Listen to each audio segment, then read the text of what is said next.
The fourth annual national conference of IAC, the Israeli-American Council, is coming to an end, is ending now. Adam Milstein, shalom. How's the feeling at this moment? I feel phenomenal. It's every year it's better and better, not just the amount of people, but the energy, the accomplishment, the sense of family, love and warmth and dancing. You know, we have so many people here from the Jewish community, Americans, not Israeli Americans or Israelis, and they say, this is our home, this is what we were waiting for.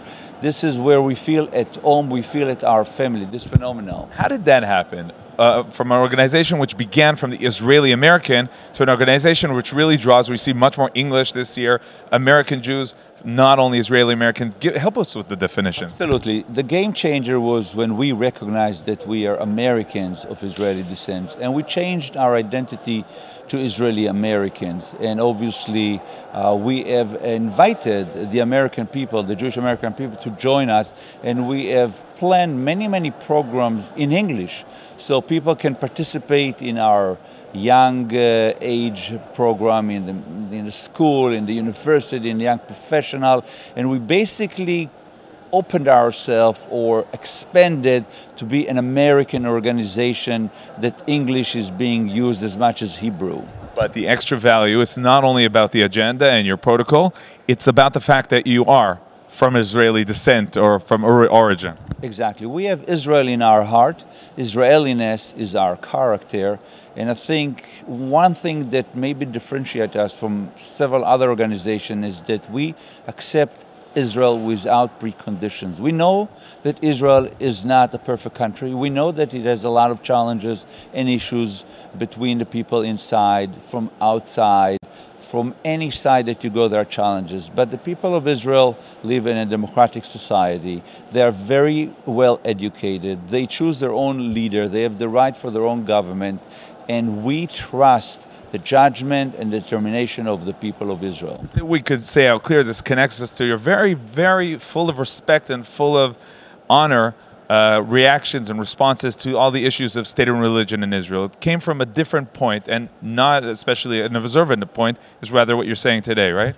Exactly. We, as I said, there are many issues that people here in America have an issue with, but they need to speak about it as speaking in the family. We have no right to tell Israel what to do, but the people in Israel are brothers and sisters, they're our family. And within the family, it's very advised to express your feeling, express your opinions, but never, not in our organization, we will never go away from Israel. We will never say if Israel doesn't do A or B, we will do C or D. Our love, dedication, support in Israel to Israel is unconditional, period. Now we also see that you are very connected to politicians and to really to what goes on in America. Do you see that also as an important part? Will we see you defining yourself maybe even as a lobby? Well, first of all, in our mission, in the mission of the IAC, it is to support the U.S.-Israel alliance and to support the State of Israel. Now, this is in our mission, but in our action, we have two organizations that we created. One is a 501c3, which is a nonprofit foundation that does mostly the education, the cultural, the education, and other things, and one is a political lobby, 501c4, which we call the Israeli-American Coalition for Action. And indeed, the Israeli-American Coalition for Action is more active in lobbying, very active in passing anti-BDS legislation. We passed the legislation in Nevada by our own.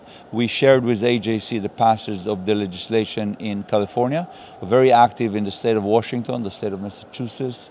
And not only are we active in passing BDS legislation, we also enforcing the state to implement their BDS legislation. In addition, we are partners with AIPAC in promoting legislation like the Taylor Force Act, which is to stop funding the Palestinian Authority as long as they're funding terrorists. We are also supporting AIPAC's effort in Senate Bill 720, which is called the Israel Anti-Boycott Act, not to allow the UN to put any list of companies that boycott Israel. So basically any company that boycott Israel will have consequences here in America. It will be punished in America. Boycott the boycotters. Boycott the boycotters. And so we are very active on state levels, mostly exclusively because other organizations are not there. And we're supporting other organizations that are active here on Capitol Hill. All I could say is keep on the good work. Adam Milstein, thank you very much. Thank you.